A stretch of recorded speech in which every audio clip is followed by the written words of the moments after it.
they will be more used to doing things quickly without consultation, whereas the bottom two may need that. And similarly, if you bring somebody in who's been used to continuation into a turnaround situation, they may be consulting whilst they need to be making changes. Now, the problem for executives going into an organisation is very often it's difficult for them to understand what process that they're in. For instance, you can have an accounts department that is very much in turnaround. They're in trouble. They can't cope with the work that's coming in. But a sales team who is in continuation, really motoring and bringing in a lot of work, which is only exacerbating the problem. You can have a marketing team that is in restructure and really needs to change. But a marketing team looking after a new product that is in startup. And that's why identifying the situation can be difficult.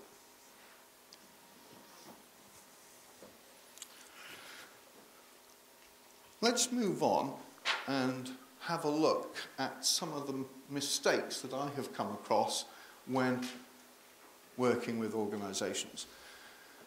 The first, I think, is to bring in and helicopter into a firm a process or a system that has worked for you in the past. A little while ago, I came across a sales director, and the conversation went just a little like this. Oh, no, Stephen, no, I've called you in because I want you to motivate the sales team. Okay. Now listen, once they're motivated, they'll sell more. Okay. Now listen, outward bound courses, that's what I want. It worked for me in my last place. And absolutely brilliant. The sales just rose. You want an outward bound course? Yes, absolutely. I want you to go away and organise it. What, in February? Well, that's what I want. So a week later, I came back and we had another discussion. Derek, I found just the event for you. It's a 5-day residential course in the wilds of Scotland, 30 miles away from the nearest habitation. No bar. The day starts at 6:30 a.m. with a swim in the local Scottish loch, followed by a porridge breakfast, no sugar, just salt. A hike, 5-mile hike up the glen, up the mountain, abseil back down, whitewater raft, and early to bed. And at the end of the event, you get a full job course capability assessment on each individual. Marvellous, he said. Marvellous, absolutely brilliant. Just what I wanted. And I've taken the liberty, by the way, of booking you on the course next Monday so that you can experience the event for yourself.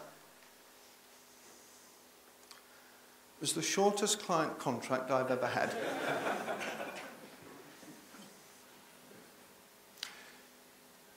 Another mistake I think that people make when going into a new business is that they fail to understand the informal and internal communications that exist within a business. Every business has its own informal company historians that relate events and stories of heroes and villains, much like regimental battle stories. But these events and stories are incredibly useful because they tell you about the culture, they tell you about what the organisation likes to do, how it likes to behave, the management style, and so on. A little while ago, I was working in Holland and I was told this story by an informal company historian who related the time about 6 months before that a new IT director had arrived and he rejected all the Friday meetings that they had had up till then. He said, no, we're in IT, we email each other. Okay, all right, so no Friday meetings. And then about 4 months down the line, he was called back to the States for a meeting. and he decided he'd take a short holiday and spend Thanksgiving there as well. And as he was boarding the plane, he had arranged for his computer, because they can do things like this, to send everybody in the company an email. And I would like to read it to you. I'm sending you this email because whilst I'm away, I don't want you to feel leaderless. I view my job like being the leader of a flock of geese. I have the responsibility to guide the flock to new feeding pastures. Now, sometimes I don't know where those feeding grounds might be and will fly around in circles until I can locate them. Then I must fly to them in the shortest possible time. Now and again, I might have to make adjustments in our flight path to ensure that the flock finds the best feeding grounds. Generally, I will take the lead so that the weaker geese can fly in my slipstream. But sometimes I will allow another goose to take the lead to provide experience of leading the flock. Whilst I'm away, I hope that some of you will take the opportunity to take the lead until I return to guide you once more. Now, within about 30 seconds of this being received, the company intranet had a reply to this email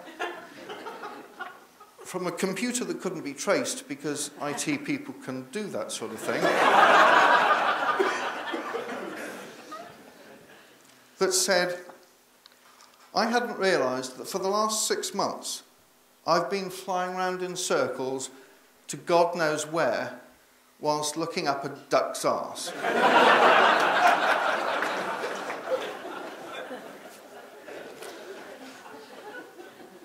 Let's move on and consider some of the things that we can do in order to reduce those chances of failure. The first thing is to hold 6 separate meetings with the boss or the executive. And the topics are these. 1 is to discuss the transition situation that you're in. Is it in startup, turnaround, restructure or continuation? And in a sense, what are the results that are expected?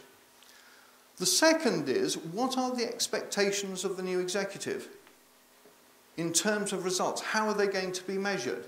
When are they going to be measured? Thirdly, establish the management style of the boss. Does he like to be communicated with by email, by report, or in person? And also, what is the management style of the business? Does it reward for individual effort or does it reward for team effort? And how is that measured? Secondly, or fourthly, what resources are available? Now, this isn't just in terms of money, and it's not just in terms of staff. It's in terms of what help can the boss give. Because most bosses will put the person into position and then withdraw to allow the executive as wide a freedom of action as possible.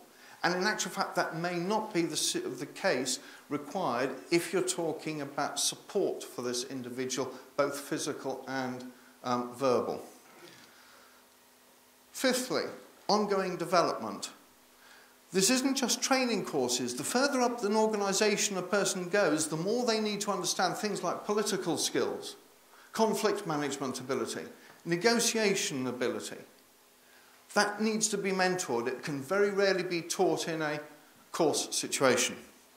And then finally, further projects and responsibilities.